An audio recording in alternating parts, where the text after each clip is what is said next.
everyone, and welcome to Training Others to Change the Conversation. I am Ellen Robinson, Online Community Manager at the National Engineers Week Foundation. Before we get started, I would like to take a moment to cover some housekeeping details for today's web meeting. First, this webinar will use voice over internet. If you are having any difficulty hearing the presentation, you are welcome to call into the phone number that appears on this screen. Next, we want you to know that this webinar is being recorded. We will post the recording and the PowerPoint slides in the Dropbox folder we have created. If you are having any trouble accessing that, just let us know. Also, we would love to get your feedback after this session. Just after the session ends, there will be a short survey that will pop up on your screen, and we hope you'll take a moment to respond.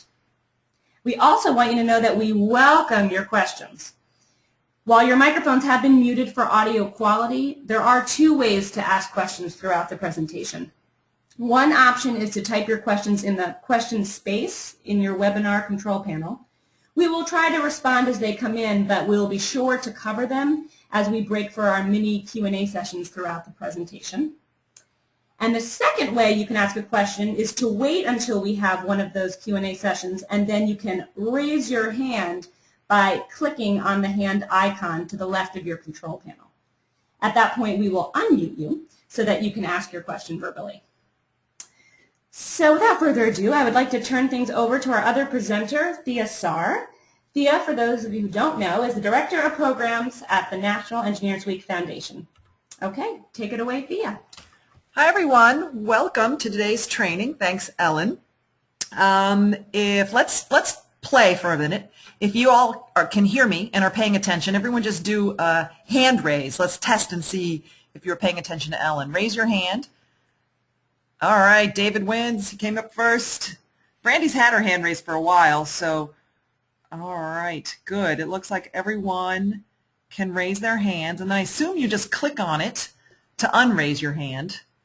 So let's all try and unraise our hand next. Excellent. All right. Good stuff. Okay. So as you can see from the slide today, and we were so excited by the response that we got to this offering. Today's training is going to be a little bit more casual, and we've been calling it a webinar, but it's really a web meeting. And we're going to show you the kind of behind the scenes of changing the conversation, the training that we've developed in collaboration with Greg Pearson from the National Academy of Engineering. And our number one goal is to get you comfortable to offer this training to others. So thanks to everyone for joining us today. So the first thing I want to do is just talk a little bit about the partnership between the National Academy of Engineering and the Engineers Week Foundation. And it was about this time, no, it was in August last year where Greg started to talk to Leslie Collins and say, we would like to do some outreach about changing the conversation and the messaging campaign and get more people exposed to the messages, and also train folks to come and do message training in their own communities and with their own colleagues. And so this meeting has been about a year and a half in the making. And like I said, we're so pleased. We had over 40 people who responded to the invitation. And we hope that you all will go out and train others.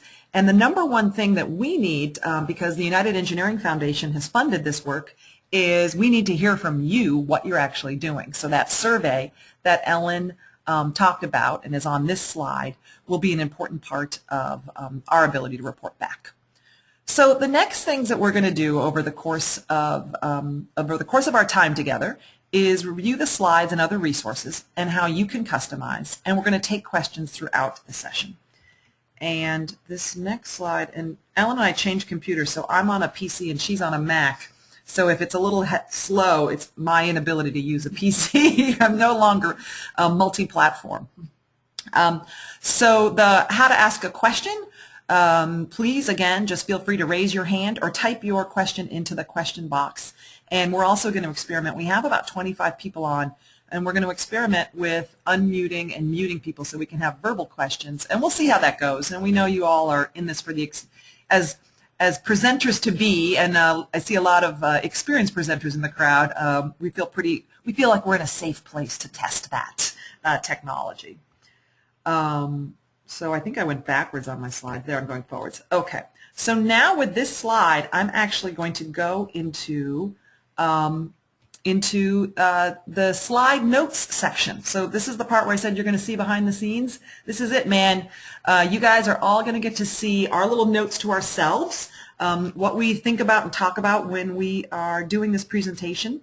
And this presentation and these notes will all be in the Dropbox later today, and you'll get an email saying that they're up and in the Dropbox, so you can download them and start using them and customizing them right away.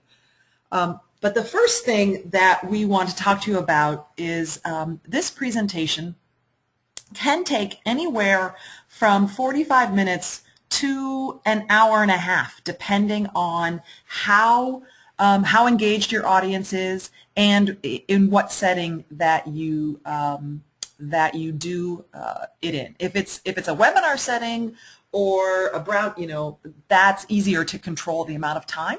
But if it's a face-to-face setting, I found there's various points in the presentation where people really get excited and they want to share their stories with you, so that you might want to think about how you can allow them to do that, because we all know that's what engages people, is when they get to interact and share back with you their particular stories. So, but the one thing that we wanted to mention is that this presentation, and I don't even know how many slides are in this puppy by now. I think it's, Ellen, 56. Do you remember? 56 slides, okay? So please don't feel like you have to use all 56 slides. Please don't feel like you have to use the slides exactly as they are. This is your presentation. So how Lynn Olson is going to do this presentation is going to be very different than how Reed is going to do it, than how Leslie Payne is going to do it, and then how I'm going to do it. So feel free to customize, change it, and really make it your own, so that you can add, subtract, and do whatever. And I think the other thing we wanted to mention is that we want to also, if you create a killer slide or series of slides, something that really is rocking your audience, or you always get a ooh or an ah, or that really engages people, share it back with us. Don't just take the slides and run and go. We want to know what's working for you, and we want you to share those with us. All right. So, and here's all the resources that we're going to give you. You're going to get this PowerPoint. As I mentioned, it's going to be up in the Dropbox later today.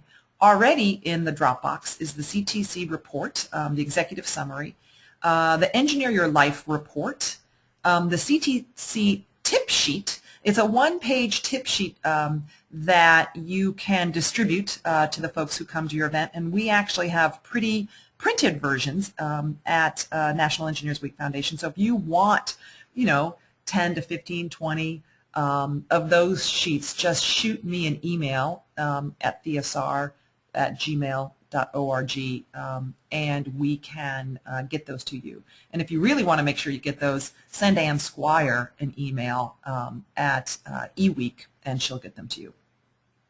We also have Intel's survey of teens' perceptions, and then a recording. So if you want to hear Alan and I in your own voice, because we hope that you're all chatting by the end of this over and over, you can go back to the recording. All right. So this next slide is the housekeeping slide. We decided to leave it in here, and you can customize it, change it, delete it, do whatever you want with this slide. It's going to depend on how you present your presentation. This next slide is the agenda slide, and what we really wanted to talk to you about is when we created this, when Leslie, Greg, Ellen, and I sat down with our first brainstorming, what was this training going to be about, it really wanted to focus on the solution. We all know the problems, and but we wanted this to be about the solutions, and there's a variety of actions, and I think a number of you have sat through this presentation already, so you know the 4 different actions that we have for folks. But we still felt like it was important to set the stage for people to understand the issues. And again, these next series of slides, the next series, I'm going to go back one. The next series of slides, when we get into the public understanding of engineering, that's where we're really going to go into those misperceptions and misunderstandings. Okay, so session goals. We have created this this PowerPoint and training session to really delve into 3 areas that we can solve. The messages that folks can use, which is really the how to talk about engineering, the images people are used, how to showcase engineering, and then outreach and education, things that they can do right away to get involved. And I think that we really thought long and hard about some simple actions people can do, and going from the simplest things people can do all the way up to the most intensive. And you guys should all give yourselves a big pat on the back because you are at the most intensive portion of our thought process.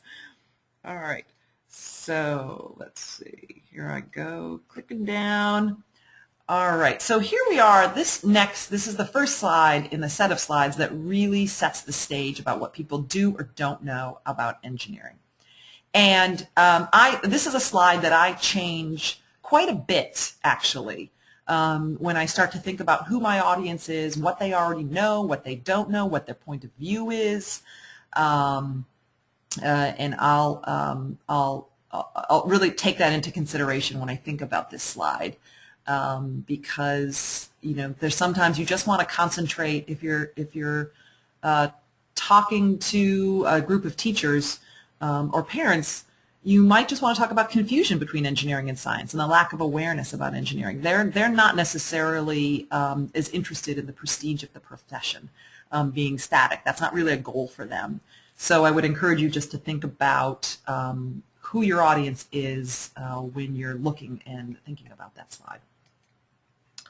This next slide is our Wordle that we created from the questions. We compiled from a couple of different sources words that you associate with engineering. And what we wanted to point out here is while there's lots of traditional associations, the positive trend is that many people are associating innovative with engineering. And so when you get to this slide and you start to talk about it and you introduce it by asking people, sometimes I ask people to tell me what, give me a couple of words they know about engineering before I even unveil this beautiful, beautiful slide. And sometimes I'll just launch right in. But, in the spirit of keeping things positive, even though difficult and don't know and math and science are much bigger, I like to kind of narrow in and start to show them about innovation and how engineers are innovative, and people are picking up on that trend. Okay. This next set of slides are just more about the public perception of engineering. This one is from Harris Interactive, and if anyone has any later data, please feel free to share it with us, we always love good data. This slide comes from Intel. And I think what's interesting and some questions that you might want to think about, and I just went back to the public understanding for a minute, is, again, who is your audience? Sometimes you're going to want to spend more time talking about what the general public thinks about. If you're talking to a group of engineers who are interested in just the general public and the prestige of the profession and what people know, you're going to want to concentrate more on the public understanding slides. But if you're talking to a group of teachers or you're talking to a group of guidance counselors or parents, the what do teens think slide is going to be more of interest, or engineers or groups that are doing outreach. This is an area that you're going to want to concentrate more on. What are the teens? What do the preteens think? What do we know about those audiences? I'm not going to read all the slides because you've already sat through and listened to me a million times.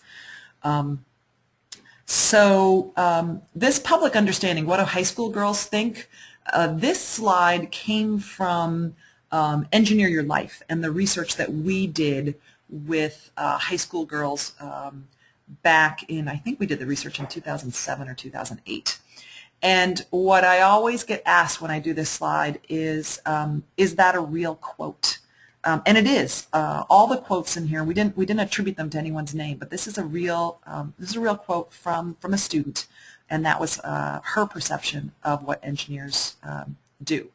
And also, engineering, when I start talking about engineering is for people who love both math and science.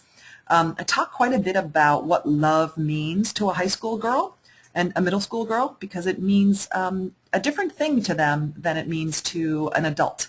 And so if that's why love is capitalized, and you might want to take a moment to remind your audience that of that fact, because it's pretty powerful. And the second most powerful thing on this slide is that they just simply don't. When we get down to it, the bottom line is most people don't know what engineering is. They don't know what engineers do, and they don't think it's for them. So, so those are the two most important things to convey when you get here and you start talking about what girls think. And I think that you can be pretty confident if people challenge you on this slide and say, okay, well, is this what boys think too? It is what boys think. You know, the same messages are going out to boys that are going out to girls. They don't know what it is, and they think you have to love math and science. The difference with boys are they're more confident in their math and science abilities, so that's not as big a hurdle for some boys that it is for girls. All right, I won't blather on about that slide anymore.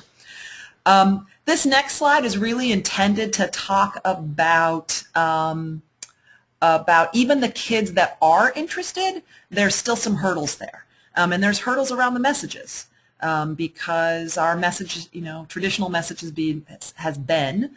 I went Canadian there for a minute. Has been that that you have to be stellar grades, and that it is a hard row to hoe to become an engineer. And that message is getting across to the students who are interested there. So you can have a conversation around that. And these two slides, this slide here is a nice opportunity with what high school girls think, and this next slide, students who are interested, is a great opportunity to ask questions of your audience. Do they know any girls who have this understanding? Do they know any kids who are interested, who are worried about this? It's a good hook to pull people in and talk. If I could interrupt just for a moment. We had a question here just about those slides, about what do teen girls mean by a love of math and science? What do you think they mean by that? Oh, okay. Well, this gets back, I think, to the message that engineers send that you have to be superior in your math and science. And people use the words when they talk to young people, you have to love math, you have to love science in order to be an engineer. And you kind of have to, and to a high school girl, that means the Romeo and Juliet. That's always the example I use. It's Romeo and Juliet kind of love, where they have to think about it to the exclusion of everything else. They're linear math and science geeks and nerds. And not that there's anything wrong with those terms, but what we're trying to do is expand the audience who thinks about engineering beyond those self-described geeks and nerds who think math and science all day. So I think if they don't self-identify as being in that group, we've already closed the door. And that's why my position is we shouldn't be using those words. I'm only one person, but I think that they're limiting, and they actually are leading to this understanding for the kid who doesn't really know what engineering is. They don't self-identify as that group, so it just closes the door to them. I hope I answered your question. All right, so I've popped down to slide 15, the employment and competitiveness problem. And this slide is a compilation of all the issues generally cited, and I want to just give you the heads up that this slide is where you can get some pushback, and I use the nice term vigorous discussion about whether the U.S. actually needs more engineers or not. And no matter, I try not to take a position about that. That's not my expertise about, do we have enough engineers or don't we have enough engineers? And when this slide comes up, you're inevitably going to hear about someone's brother-in-law who trained as an engineer and can't find work. So what I try and do to diffuse that and recognize that as a real concern and a real issue that lots of people have Instead, I say the purpose of this presentation is to think about how do we broaden and diversify the types of people who are going into engineers. That to have a strong economy and to have products and things that engineers create and develop, we need all of the many types of different people to bring their rich experiences to the table to solve the problems that we have facing us today. So it's really just about a diverse engineering workforce, and that will diffuse even it generally, right, Ellen? We've had this so many times that diffuses a lot of people, and they'll sit there, and some of them they'll come up afterwards and they'll have a conversation with you afterwards. So you have to be prepared for that. But that's generally where we fall out on that slide. And if you don't want to have that conversation, you can cut out that slide. So these next set of slides are the data slides. So for the data people out there, we've got lots of good data slides. We have this next slide about gender disparities in engineering, and again, you can use this to reinforce your point about needing more diverse group in engineering. Here's underrepresented groups in engineering slide. And again, depending on the group that you're talking to, you can pick one of these slides, you can pick all of those slides. So this next slide is, the public understanding why it matters. And these are the generally agreed upon reasons why people need to understand what engineers do. Feel free to add your own. You might have an organization that you work for that has a talking point that you want to add here. Please feel free to do that. These are what we've done and said, but that's the beauty of PowerPoint, right? We can all add and change and make it our own. Okay. Oh, look, there's a typo here. I'm going to fix that on the fly. See that, guys? You are really behind the scenes now. So this is the how did we get here section. So we just finished up, the state of the state, what it looks like out there. And this is really where you get to open up the conversation and say, okay, how did we get here? And this is actually one of my personal favorite parts of the presentation. Because this is where you get a lot of stories and you can play with your audience a little bit here. This is the common definition of engineers solve problems using math and science. We've all heard it a million times, and what I typically do is I try and out my audience a little bit here, and I say, okay, raise of hands if it's in person. How many of you have said this? Or raise of hands if you haven't said it, because sometimes they're not comfortable, admitting that they might, that this is part of their shtick, how many of you have heard people use this definition? And these pictures, right? He's a perfectly lovely guy with that hard hat. We probably know him. He could be our neighbor. And this car is cool. But these are the images that normally go along with that definition. And these aren't really inclusive, and they don't really paint the right story. So you're just setting it up here with this slide. And this again is my favorite slide of all, where our research from Engineer Your Life was really eye-opening, I think, to a lot of people when we realized that that earlier slide I showed you, where kids just don't know what engineering is, they think they have to love it. The problem, we've identified the problem, and the problem is us. The messages that the engineering community has been sending for far too long is, you have to be superior in math and science, and that gets back to the whole love thing. And this quote, I always read this quote out loud, and I recommend that you read it out loud, and where it says, then you might have it in you to be an engineer. I always overemphasize that might, because I think that's the real linchpin here.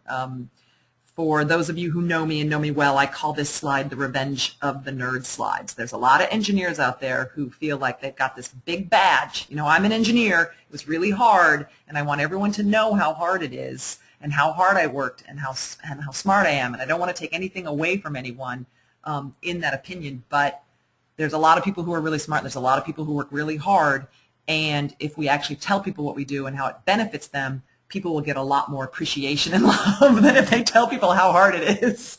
So So I've seen people use this slide before, and they say, okay, if you have stressed the superior, you need to be superior in math and science, and you've actually said something like this to kids, stop right now. Don't do it anymore. So like I said, this is a really fun slide. You can have a lot of fun with it. There's usually a couple sheepish grins in the audience. There's people who will tell you the story of their daughter who heard this a million times and still went on to become an engineer, or she heard it and she, the parents had really been working hard to get her into STEM, and she heard this kind of message and she bolted and ran the other way. We're going to stop. I think we have some questions. Just one I wanted to address here on the fly. If we could, in the PowerPoint feed, just try to enlarge the size of the slide a bit for folks, just so they can see. We need to make sure we can see both parts. But man. Hopefully that will All right, help. is that good? And when we have too much text underneath, I'll reduce it, but then go back. I'll go back. So your job, Ellen, is to remind me. Okay. All right. Okay, good stuff. Any other questions or any stories that people want to share who's already done this slide with a show of hands? Let's see if we have. I just want to make sure we can give people a chance if they have anything. If anyone wants to All right, click on their hand icon with a question.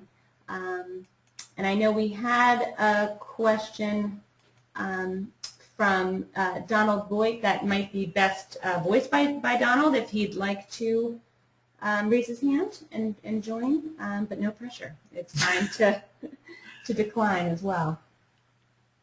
All right. Okay, so I'm going to move on to the next slide. All right. What they tell young people. Where's my... Here we go. Okay, what kids want in a career. This slide is a compilation of the findings from the Extraordinary Women Engineers Report, which was the birth of Engineer Your Life back in 2008. 2000. I can't read that either. Let's see, we'll make that figure. 2005. And then also, this was also refound when that's my cell phone ringing in my purse. Ellen's going to go turn it off for me. Sorry. Turned off all the other phones, but not that one. So this was reconfirmed by the Intel study, had the same findings. So as you review this slide, and for those of you out there, that's the pinball ringer on the iPhone, if any of you want that particular ringer. You can hear it a mile away. These four areas are really what kids are thinking about when they think about careers. And what I always try and do is offer examples, either from kids I know or from information that we have. And again, this is where your audience will tell you little anecdotes about kids. But, this is the group that it's, the 24/7 generation. They know they're going to be balancing work and home. So they really want to like it. They want to make a difference. I talk a lot here about this is the generation, now the second, I think, because it's the millennials and the Gen X's who've been raised really on community service. It's part of their curriculum in middle school and high school. I think we've all taken advantage of those middle school and high school kids to come and work our events. And so this is making a difference, showing up in what they want to do professionally. Income, they want to make a lot of money. These kids are going to go to college, and I think we have a great story to tell there. And flexibility. This group, again, really wants a flexible work environment. And as we all know, some companies are responding to that while others aren't. And that flexibility point is it sometimes can start another conversation about how engineering is not flexible and you have to work 80 hours a week, and sometimes you get into someone will bring up what computer scientists have to do, and coders and gamers, and what I say is that this next generation is going to be demanding more flexibility from their employers, and different companies have different rules, and there are great companies out there that will allow a lot more flexibility than others. but this is just something that we've heard from kids what they want, and we know that some engineering companies and some engineering groups are more flexible than others, and so I try and diffuse that one again. You're not, I guess what I'm saying is you don't have to own all of the issues and all of the problems in engineering. What we're trying to do is report out, what messages are working and what kids expect. All right, so this is our big disconnect slide, and a lot of times you'll get a lot of aha moments here where people are like, oh, this is what they want and this is what we're saying, and they don't line up. So how do we fix that? And so this is kind of the last slide in the how did we get here section, and the next section is okay. So now you're all well vetted. You understand what the problems are. You understand how we got there. And this is what we can change about engineering. And if I was going to pick, kind of my top slides to edit down, if you really needed to do a quick and dirty PowerPoint, and I'm just rolling through them, I kind of would pick this word, public understanding. Here's the words associated. Here's what teens think or what kids think. This girl slide is great. I might throw in, gender disparity or underrepresented one, and then I talk about the common definition. And this is just, the short version to, to drill through this, and you can blow through this section fast or short depending on how much time you have. And then these next two slides before I get into that, this what can we do? And if anyone,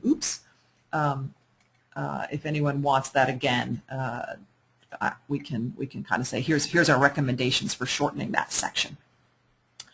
So this is our dream Wordle. What we want people to say about engineers. It's not based on any real data other than wouldn't it be great? This is a wouldn't it be great image of can engineers are innovative, imaginative, collaborative. They're changing the world. They're creative. They travel. They make a good salary. So all those messages here are right here. And so we're going to get now into the kind of the next three sections, the messaging, the images, and the education and outreach.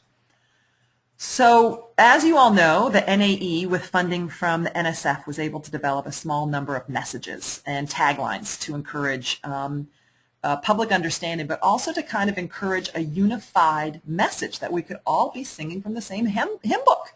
And I'll be talking about the same things, but customize it in our own way. But this is the baseline. This is just the kind of baseline things that we could be using. In the notes section down here is the information, and I'll increase this so you can see it, is the information about the methodology.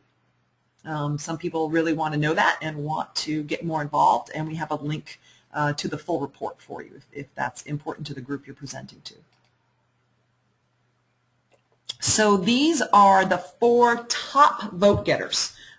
If you've read the report, or if you're going to go read the report, you'll see that they actually, I think they tested 8 or 9 different messages, and these were the ones that did the best. And then the next one are the top tags that did the best. The taglines that rose to the top with boys and girls, and the 2 asterisk ones were the top vote getters. And we just took a moment because you'll get this question. What's the difference between a message and what's the difference between a tagline? And a message is the main idea or theme that you want to communicate. It's the big idea. And the tagline is kind of the one-liner. And when we talk about messages, when we talk about these messages, they're more feelings. The engineers make a world of difference, and they're creative problem solvers, and they're essential. They shape the future. Those can all be turned into tags. But they're more kind of the baseline of what we're trying to promote and say. And what we're going to do now is show you how, and what I say here generally is the messages, like I said, these are the baselines. We want people to go out there and we want them to start making them their own. Think about your own organization. Think about your own personal brand or your own personal position. What is it, what is it that resonates with you? Because you need to be passionate about this to convey what's moving, to convey it to a group of folks. At the same time that we talk about what works, this is another opportunity to reinforce that message of what's not working. And these messages, engineers connect science to the real world, was not a message, a tag that worked. Engineers use math and science to solve problems was not actually one that was tested, but we feel like it's a good opportunity to remind people that that definition doesn't work. And we put it in the not effective column because Ellen and I had a long conversation with Greg about this. If in fact it was effective, it would be working and we wouldn't be having this conversation at all. So it's not an effective message. As part of the message testing and the tagline testing, what we heard over and over from all of our focus groups was that people didn't know what engineering was. So the NAE and Engineer Life and National Engineers Week Foundation came up with this new definition. And you can see when you start to unpack it, there's a lot in there. There's some themes in there. There's some tags in there. And we really wanted to use it to kind of remind people of really how engineering is making a difference in people's lives. And a lot of times, if it's a very chatty group, people will challenge me on the word smart. They'll say, Thea, we just had that long conversation about girls not having to be superior in math and science and love math and science, and then what the heck is SMART doing in this section? And the reason that SMART is in there is that, we all know being an engineer is, you do have to be smart and you do have to achieve good grades. What we're saying is you don't have to be a grade A, a A+ valedictorian student. You can be, in the top 20% of your class in high school and get into a good engineering school and advance through engineers, become a great engineer. But people do like to affiliate themselves with smart. They just don't need to necessarily be told they have to be the smartest person. And this is also a point where I often will throw in the doctor analogy. And if you've seen me do this presentation, you know what that doctor analogy is. Doctors always lead with how they're saving people's lives. Becoming a doctor is a wicked slog. I can't imagine, the time and the money and the energy that's thrown into becoming a doctor. But people are doing it. They're getting rejected from medical schools left, right, and center. And it's because doctors have done a really good job of positioning how they help people. And we've all been to a doctor.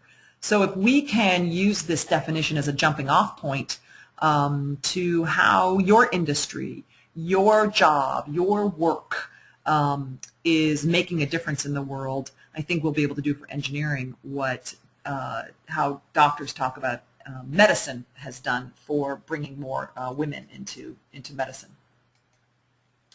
So this is the first action step for your participants, and this is where you get a chance. And we really built this this training to be, okay, here's the issue, and here's what you can do, because we feel like it's important for people to have quick and easy takeaways that they can do, no matter, if they only do one or two things, that's a success. Use the word design and create instead of build.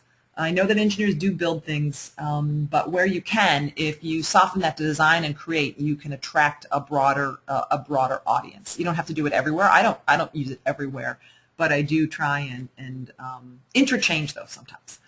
Talk about the people you work with. That's the number one. Everyone thinks engineers sit in a cube all day and work by themselves, and that's a big stereotype that we have to overcome.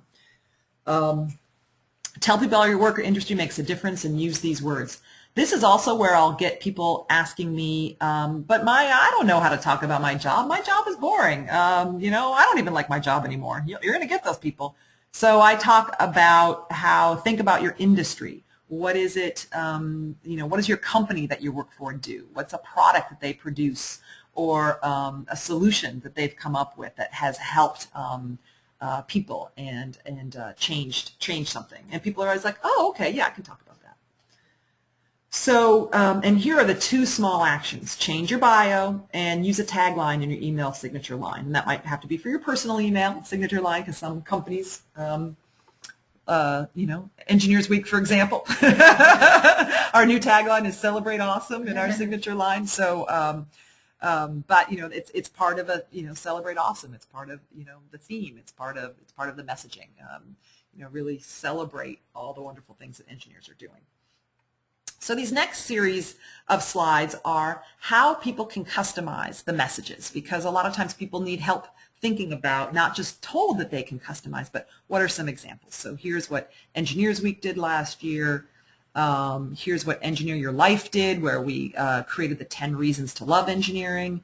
Here's what DuPont did to show that they're making a difference. And what's interesting about corporations is they're slowly starting to take the messaging in their advertising, but they have the issue of corporate identity. But where the messages have really taken hold is in their human resources section, where they talk about being able to make a difference and have an impact in the world and shaping tomorrow. So you can see DuPont does that, and this is Cisco. And if you look at your own company or your own association, you'll probably find that in the human resources section. So feel free to highlight your own company. I got to pick up the pace because it's 11. It's 1:12. Holy cow! What can we do? So this is a review slide. Again, we set it up. Issue, actions, and review those actions. Hit them once, hit them twice, hit them 3 times. The next section is what can we do? And this is change the images we use to promote engineering. And again, I use that groovy car to show you there's one image without people, and we need images with people.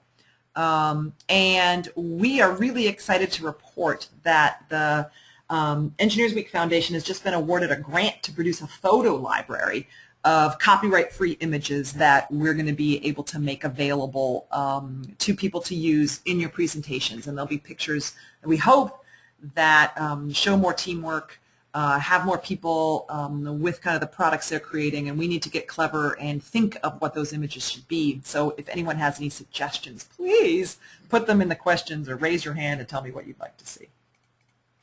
Okay. This next 3 slides are, again, really fun and image analysis. I asked people to look at this slide. What do they think? I asked people to look at this slide. What do they think? Analyze this.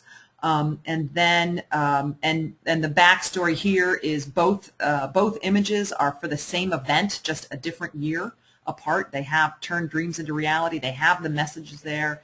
Engineering, because dreams need doing, they have the messages there. But it's really to show that it's not just the right messages, it's the right messages, what the right images for your target audience.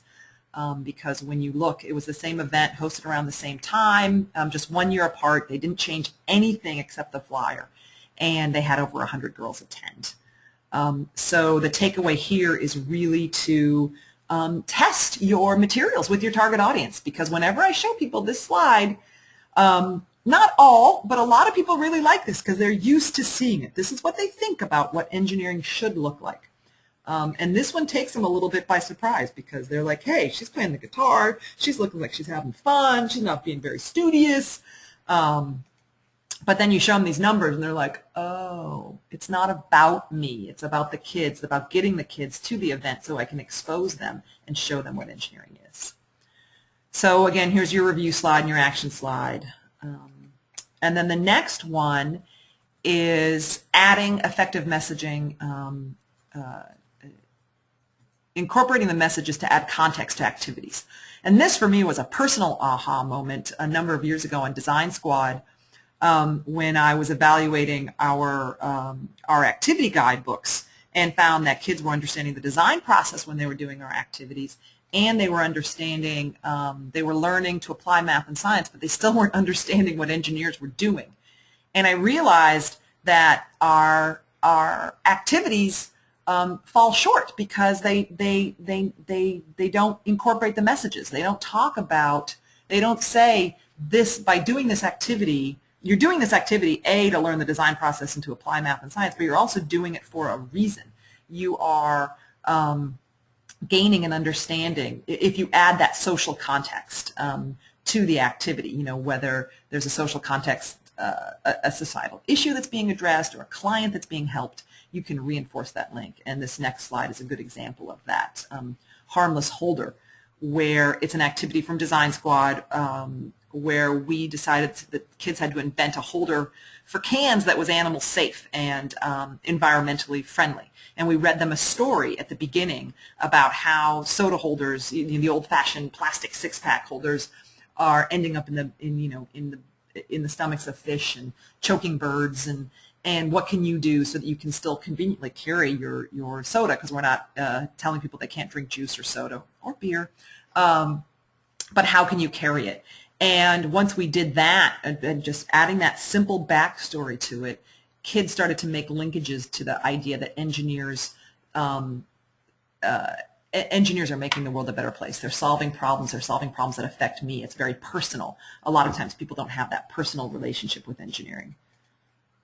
Future City, if you're familiar with the Future City program, at its core, it's all about the context. It's asking kids to imagine what their future is going to be. They are at the center. They are the client. And our data, our evaluation data shows how powerful this is, where 46% are girls, and that they can see themselves as engineers someday, and it made them more interested. So when you're evaluating and looking at activities, and what I really stop and talk a lot about in this section is when you're doing your hands-on activities, it's not just enough to have your goal of it to be fun, but is there a way to add that context? Is there a way to add those messages to those activities? Are there messages out there that already have them? So you don't have to do it yourself. So just think about how you evaluate those activities. That's the part where I talk a lot about in that section. All right, so this next section is undergraduate education and at the collegiate level. And so there's changes afoot, and the change in the conversation is not designed to be a project to change undergraduate engineering curriculum, but we are finding that it's seeping its way into different engineering schools. And so if there's engineering faculty in the room, you can talk about how projects like Engage are using the messages in introductory college courses, and they're having an impact. And we have some data here from University of Hartford that just showcases some of the retention rate for all freshmen. This is just one example. You can keep it, you can delete it, you can change it. If you have good data from another university that you know is doing this kind of work, please let us know. We would love to know that. So, boy, I've sped up quite a bit, but I wanted to make sure we had enough time for questions at the end. So this last section, review what you can do, add the messages, put it in context. That's the takeaway, and that's what you're trying to tell them there. So this last section is train others. And the point, of this whole presentation isn't necessarily to get a group of 28 people, so excited by that number, who are going to train others, but to, to kind of plant the seed. That's why you're all here, is because we put that slide in and we talked a little bit about it. And we know there's people out there who are great trainers who are just going to, ask you for the slides and they'll be gone. And other people, you'll have to talk to them a little bit about it. But this is just a few examples of what they can do and how the presentation goes. And you can use this to think about your own presentation when you're going out there to train others. You present the messages, show them the effective images, encourage them to add engineering context. So this last section is all about the CTC community, the Change in the Conversation community. We have an active Facebook page, and there's the address there. And we also have the engineeringmessages.org website. And all of the resources that we talked about at the very beginning are there. They're also in the Dropbox. And we really encourage you to go to these pages and go to Facebook, go to the website, which is right here, and you can see more background about the problems, about the solutions that people are doing, and also other things that people can do to take action. So I encourage you all, if you haven't already gone there, tooled around, spend some time on that website. Please do. It'll just help your confidence level and take you, give you more information to seed your presentation. Oh, right, and there's a directory of 139 messaging examples there, downloadable materials you can use, and other resources. So these are the final slides, and this is just a review, a quick and dirty review for your audience that I always use at the very end to remind people again. Tell them once, tell them twice, tell them a third time. And this is really the tell them the third time what they can do. Change their bio, and it has the quick and easy examples. It's not just change what you say, but change your bio. Add a tag to your signature line. Change the images. Use people, not just things. And again, recapping the messages and context. And then this is go and join the CTC community. And then, of course, the very last slide, what do? We thank our funders. Thank you, United Engineering Foundation, for making this available so that we could share it with you and you could share it with others.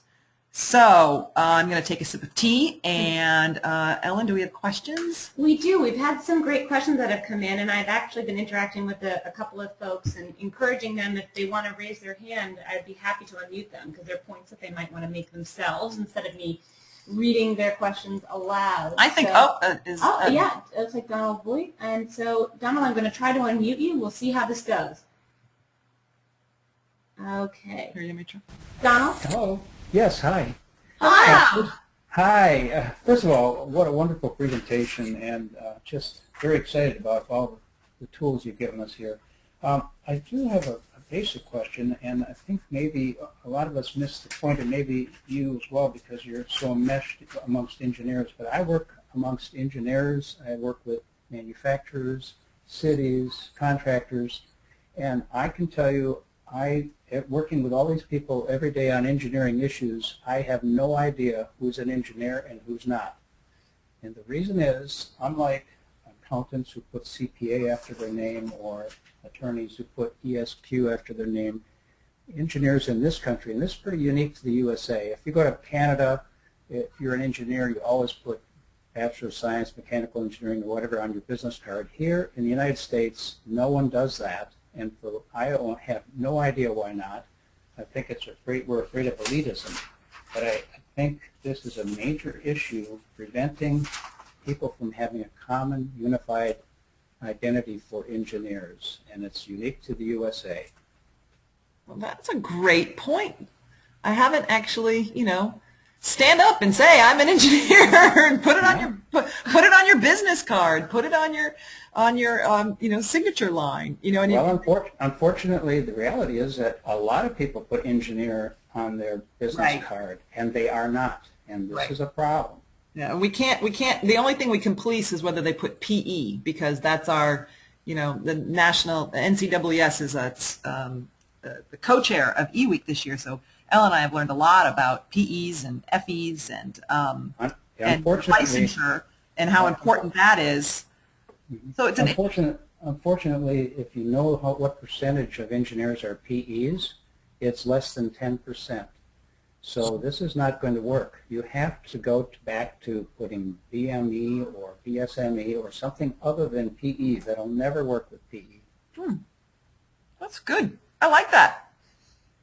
All right, there's a good suggestion from Donald. Let's encourage people to put their credentials next to their name so that people can start to understand what that means, and have people take a moment to actually, we all know what MD means and PhD means, but some of the other letters that you threw out there, Donald, I'm not an engineer, so I don't actually know. That's funny. I do this all the time, and they don't roll off my tongue. So I think I just underscored your point. All right, thanks. I'm going to mute you again. And is there anyone else who wants to join a conversation by phone, or do we have any other questions that we need to address, Ellen? Yes, looks like we have one here from Leslie Payne, who we know well. As new data comes out about students' interest in engineering, is there a place where we are likely to find new information? Does the CTC website save reports and new developments? Greg, should we unmute you to answer that question? Does the CTC website have, are they doing it? I mean, I know that we all are on those different listservs, and when it comes in, we look at them and we read them. And Leslie, you'll shoot me an email. Have you seen this? Or Chris McMains will shoot me an email. But I don't know about that's really terrific. Greg, is there, on the CTC website, are you guys posting new reports there? I'll unmute to see if Greg's available. Not to put you on the spot. Greg? I am here. Yes. Hello. Hi. Did you Can you hear me? Yes. Yes, I heard the question.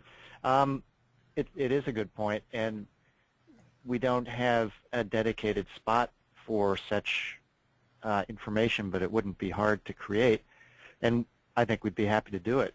So let me talk with my colleagues here and our web design team and see what makes sense in terms of placement. That's more of sort of a data storage archiving feature, which would be useful. And the other piece of it, of course, is that we would need to learn of these things through some means, and for that, I think we'd have to depend on word of mouth or circulating emails or our own catching of things that are out there. But one way or another, we can do that, and we can certainly have a space in which we can put them for people to look at. Great. That's So great. I'm committing to doing that. All right. Thank you. Thank you. And I would like to just to add on that you should all feel that you are now part of this community, this smaller trainer session community, that we will keep you posted of any resources we learn of and hope you will do the same. And that Dropbox folder will live on as a place where we can share great resources, including this photo library, which will be available later. And I'll be sure to update you with emails. I won't bombard you, I promise, but just with emails letting you know when the photo library is ready for use. All right. Anyone else have any questions in our final 3 minutes? Where you want to raise your hand or? Good. I see a good question here. Oh, and can we give an example of how a person can change their bio? And you actually have that great example, I know, from the team at Purdue. Right. Well, the idea, I always like to claim all the ideas as my own, but they're in fact not. And Lee Jameson at Purdue, it was her staff after going through a early engineer your life training, changed her bio, and it simply talked about, our bios are all kind of written for people who are in the industry, who know, it's shorthand for people who know, and we don't want you to change your bio so that you're, that it's not going to be that. But when you talk about what, I developed satellites for Northrop Grumman. I just did a training with Northrop Grumman, so that's top of mind, that detect droughts or that are used by weather people, across the country to predict the weather, which is what they do. So I think it's not a hard. We're not asking you to change your bio to really massage it and change it. What we're asking you to do is to figure out what it is about your job, because I think that's where we fall down a little bit when we start describing. We describe the things, we describe the objects, and we hardly ever, and I'm using that, and you all know I'm not really an engineer, the engineering community stops short of telling why. And that's the add-on in your bio. That's the add-on in talking about how you're, in changing the conversation. It's the why you do it. Why are you developing that software? Why are you, working so hard on that airplane engine? Why are you, developing that satellite? So if we tell the people why, and then even, and then they're still interested, then you can go into, here's, we're doing it because of this, and here's all of the different benefits it's having. All right. Next. Okay, and I'm looking at the time, but hopefully we can just take a couple more before we close today. I see a question here asking about resources when presenting directly to kids and what we can use. Jonathan Gottwald says he frequently presents to middle schoolers trying to get them excited about engineering. What resources can we share with them? Right. You know, Jonathan, it's interesting in terms of are you looking for that, that 10-minute PowerPoint that that is, this is what engineering is? Because when I was working on Design Squad, we had a little, presentation. It was about 10 minutes about and had a couple different videos. So if you go to Engineer Your Life, or if you go to Design Squad, and soon if you go to EWeek.org, we're going to have resources, customizable PowerPoints and videos that you can use to just kind of say, this is what people think engineering is, and this is what it really is. So if you have videos from your own work that you want to show, most people haven't ever even met an engineer or a technician or an architect. So it's I'm kind of blathering a little bit, so I apologize. But there are good, if you want hands-on activities, there's great hands-on activities out there. If you're looking more for, I just want to be able to show people what engineering is all about, maybe in the Dropbox we can post that, that PowerPoint. I'll look around for it and see if I can find it, and then you can customize it. How's that? Okay, see if we have any other questions that come in. And yes, we did also have a question just about the PowerPoint. As you all know, this will be uploaded to the Dropbox, but in addition, we will be adding any current PowerPoints to the Teams in Conversation website as well, and we'll be passing along those to Greg and his team to post. So yes, they will be available there too. I know right now there's some older versions that are up there. Right. Yeah. Okay. Let's see if we have any others or any other hands raised for anyone who would like to ask a question. Any other questions out there? If not, we're 2 minutes over time, but the next action item that you're all going to take is when you exit the webinar, a survey. It's only 4 questions, short questions are going to pop up, and your next step is to answer those questions so that we can tell UEF about this wonderful presentation we had and all the great people and your plans for the future. So thank you all for joining us, and thank you for those of you brave enough to raise your hand and talk on the phone, and that worked well. I'm excited about that feature. Okay, that's it from Ellen and I. If anyone wants to stay on and ask a few more questions, raise your hand. Otherwise, thanks for attending, and I'm going to stop the recording so you won't get your questions can remain